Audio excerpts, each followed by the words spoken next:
ସ୍ତୁତି ଚିନ୍ତାମଣି 78 ବୋଲି ଏଥୁ ଅନନ୍ତରେ ଶୁଣସୁ ଜ୍ଞଜନ କହିବା ଅପୂର୍ବ କଥା ଅତି ଅଗୋଚରଚରି ତଟ ଇଶାସ୍ତ୍ରେ ରହିଛି ପୋଥା। ଯେତେ ଦିବସରୁ ହେତୁ ଜ୍ଞାନ ହେଲା ପ୍ରତ୍ୟକ୍ଷ ଜାଣୁଛି ମୁହିଁ ଗୁରୁଙ୍କର ସିନା ସକଳ ଅଟଇ କାହାରି ଅଧୀନେ ନାହିଁ। ଏ ମାଟି ପଥର ଏ ଜଳ ପବନ ଏମାନେ ନଥିଲେ କେହି ଶୂନ୍ୟ ଶୂନ୍ୟ ମହାଶୂନ୍ୟ ଅନ୍ଧକାର ଥିଲା ନିଶବଦ ହୋଇ। ଚନ୍ଦ୍ର ସୂର୍ଯ୍ୟ କେହି ଆକାଶେ ନଥିଲେ ନବ ଲକ୍ଷ ତାରା ଗଣ ଦିବସ ରଜନୀ ଏକ ହୋଇଥିଲା ନଥିଲା ରଚନା ମାନ। ସ୍ୱର୍ଗ ମର୍ତ୍ତ୍ୟପୁର ପାତାଳ ନଥିଲା ବ୍ରହ୍ମା ବିଷ୍ଣୁ ରୂପ ତିନି। 33 କୋଟି ଦେବତାହିଁ ନଥିଲେ ନଥିଲା ଶବଦ ଧ୍ୱନି।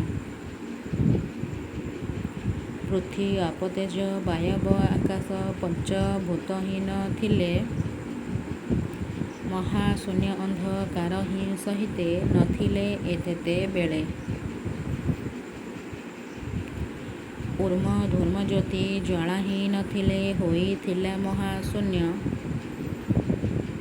ଶରଦ ଉଷୁମ ଏମାନେ ନଥିଲେ ଋତୁ ସଞ୍ଚାର ଗ୍ରୀଷମ। କାମନା କଳ୍ପନା ରଚନା ପାଞ୍ଚନା ନଥିଲେ ପ୍ରେମ ପ୍ରକୃତି। ପାପ ପୁଣ୍ୟ ଭଲ ମନ୍ଦହିଁ ନଥିଲେ ଶୂନ୍ୟ ହୋଇଥିଲା ପୃଥ୍ୱୀ। 56 କୋଟି ଜୀବ ଆଦି ନଥିଲେ ଚାରି ଖାନିଛନ୍ତି ଯେତେ। ଲାଭ ହାନି ଆଦି କିଛିହିଁ ନଥିଲା କର୍ମ ଅକର୍ମ ସହିତେ।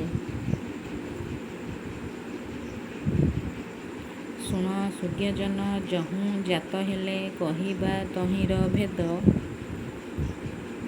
ବେନି କର୍ଣ୍ଣେ ଶୁଣି ପଞ୍ଚଭୂତମନେ ଜାଗ୍ରତ କରି ସମ୍ପାଦ। ନିଶବଦ ଘରୁ ଅନାମ ଶକ୍ତିରୁ ଜନମ ହୋଇଲା ଶୂନ୍ୟ। ଶୂନ୍ୟ ସଞ୍ଚାରରୁ ଆକାର ଧଇଲା ବାହାର ହୋଇଲା ବର୍ଣ୍ଣ। ଅନାମରୁ ଅଗ୍ନି ପବନ ଜନ୍ମିଲା ଆକାଶ ରହିଲା ପୁରୀ। ଘୁ ଘୁ ଶବଦ ନିରନ୍ତରେ ହୋଇଲା ତାମସ ଗୁଣକୁ ଧରି।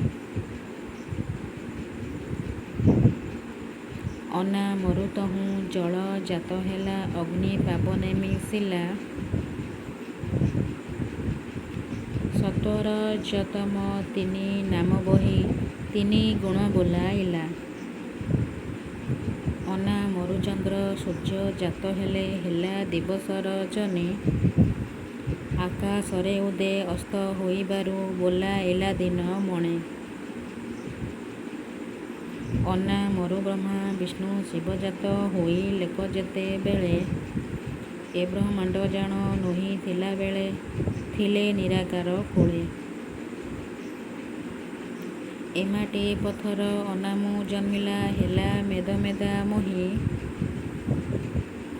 56 କୋଟି ଜୀବ ଅନାମୁ ଜନ୍ମିଲେ ସମସ୍ତେ ବହିଲେ ଦେହି।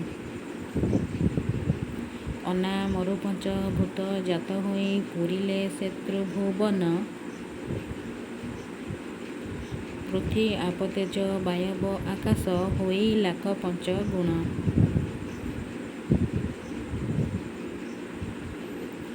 ଅନାମରୁ ଊର୍ମ ଧୂର୍ମ ଜ୍ୟୋତି ଜ୍ୱାଳା ଜନମ ହୋଇଲେ ଦେଖ। ଯାହାର ଯେମନ୍ତ ସ୍ୱଭାବକୁ ଘେନି ଉଦୟ ତିନି ତ୍ରୈଲୋକ୍ୟ। ରଚନା ପାଞ୍ଚନା ଅନାମୁ ଜନ୍ମିଲେ ଅନାମରୁ ଋତୁ ଜାତ। ଷଡ଼ ଋତୁରେ ଲାଗି ଜଳ ପବନ ଜୀବ ହେଲା ମୂର୍ତ୍ତିବନ୍ତ। ଶୁଣ ସୁଜ୍ଞ ସାଧୁ ଆଦ୍ୟରୁ ବାରତା ଜାତ କର ନିରୂପଣ। ସଂଶୟ ଫିଟାଇ କହେ ଭୀମ ଭୋଇ ଗୁରୁ ପାଦେ ଥୋଇ ମନ।